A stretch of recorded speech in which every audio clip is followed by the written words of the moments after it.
Good morning friends, তোমরা সবাই কেমন আছো? আশা করছি ভালো আছো।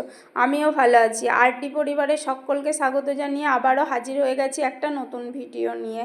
আমি যে খুব একটা ভালো আছি সেটা নয় বন্ধুরা, তোমরা তো অনেকেই জানো যে আমি ভীষণ অসুস্থ।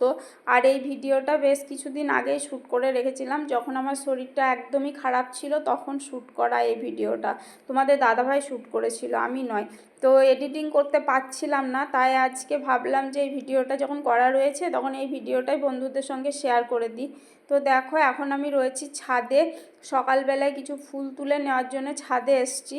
আর ছাদে এসে মানে আমার এত সুন্দর লাগলো, আকাশটা দেখো চারিদিকটা কত সুন্দর, আর চারিদিকে সবুজ গাছপালা আর এরকম নীল সাদা আকাশ, মানে মেঘে ঢাকা।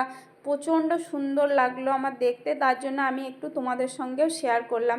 তো তোমরাই বলো বন্ধুরা যে আজকের আকাশটা দেখতে তোমাদের কেমন লাগছে। আমার কিন্তু এখনও কোনো রকম কাজকর্ম হয়নি, শুধুমাত্র চা খাওয়াটা হয়েছে।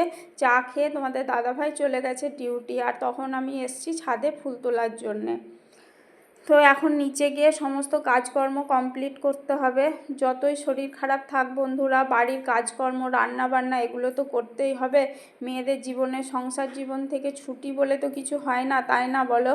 তো রান্না যদি না করি তাহলে আমার ছেলে খেতে পাবে না, আমি খেতে পাবো না। তো ওই জন্য আস্তে আস্তে একে একে কাজে হাত দিয়েছি। প্রথমে ঘরে বিছানাপত্র গুছিয়ে ঘর দুয়ার পরিষ্কার করে মুছে নিলাম, তারপর কিছু বাসন ছিল সেগুলোকে কলতলায় বসে ধুয়ে নিচ্ছি। এখন সমস্ত আশিপাশি কাজকর্ম সেরে চলে যেতে হবে রান্নাঘরে। তো সমস্ত আশিপাশি কাজকর্ম সেরে, চান সেরে, পুজো সেরে একদম চলে এসেছি বন্ধুরা আমি রান্নাঘরে। এখানে দেখো পটল ভাজাটা বসিয়ে দিয়েছি।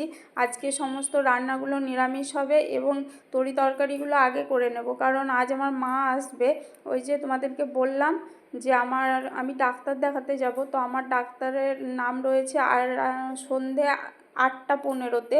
তো এখান থেকে বেশ খানিকটা দূরে আমাকে যেতে হবে দেখানোর জন্যে। তো দেখানোর পরে বাড়ি ফিরতে মোটামুটি আমার 10:30 11টা হয়ে যাবে। তো ততক্ষণ তো রোহন একা থাকতে পারবে না, ওই জন্য আমার মা আসছে। আর আজকে হচ্ছে একাদশী, তো মা আজ তো অন্য কিছু খাবার খাবে না, ওই জন্য আগে পটল ভাজা, মুগের ডাল, সয়াবিন আলুর তরকারি এই সমস্তগুলো করে নেব, ওগুলো খেতে পাবে। আর ওই সমস্ত তরকারি দিয়ে আমাদের ভাতও খাওয়া হয়ে যাবে, ওই জন্য আগে তরকারিগুলো করে নিচ্ছি। এই দেখো এখানে ডুমোগুলো করে আলু কেটে রেখেছি সয়াবিনের জন্যে, আর সয়াবিনটাও এখানে আমি ভিজিয়ে দিয়েছি গরম জলে। তো চলো বন্ধুরা একে একে রান্নাটা সেরে নিই। আর এই দেখো প্যাকেটে যে সাদা সাবুদানার মতো দেখতে পাচ্ছ, এটা সাবুদানা নয়, এটা হচ্ছে কাউন চাল। এই চালটা রান্না করে মা খাবে। মানে আমার মা ময়দাটা খেতে পারে না, নয় খায় না, কারণ প্রচণ্ড গ্যাস অম্বল হয়। ওই জন্য মা ময়দাটা যতটা পারে অ্যাভয়েড করে চলে। তো ওই জন্য ওই কাউন চালের ভাত আর এই সমস্ত সবজি দিয়ে খেয়ে নেবে। আর আমাদেরও মানে আলাদা করে ভাত করে নেব একটু, এই সবজিগুলো দিয়ে আমাদেরও খাওয়া হয়ে যাবে।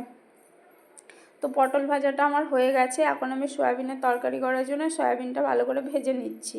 আর এদিকে দেখো ডালটাও সিদ্ধ হয়ে গেছে, শুধু ডালটা সম্বার দিলেই হয়ে যাবে। আর এই দেখো এখানে পটল ভাজাটা তুলে রেখে দিয়েছি। এই সমস্ত কথা বলতে বলতে এদিকে দেখো আমার মাও চলে এসছে, আর আমার মা আমার জন্য অনেক কিছু নিয়ে এসছে, সেগুলোই একে একে ব্যাগ থেকে বের করে দিচ্ছে। দেখো দুধ, মিষ্টি, ফল, আরও অনেক কিছু এনেছে। তো এটা হচ্ছে একদম সন্ধে বলতে পারো, সন্ধে 7:30 বন্ধুরা। মানে আগে আমি আর কিছু শেয়ার করতে পারিনি দুপুরে, ভীষণ ক্লান্ত লাগছিল। তো একদম ডক্টরের চেম্বারে এসে ভাবলাম একটু তোমাদের সঙ্গে শেয়ার করি। এখন আমরা বসে আছি, ডাক্তার দেখানো এখনও হয়নি, ডাক্তার দেখানোর পর তারপর তোমাদের কাছে বলছি যে কি করলো না করলো। তো জানি না আর কিছু এখানে শেয়ার করতে পারবো কিনা বন্ধুরা।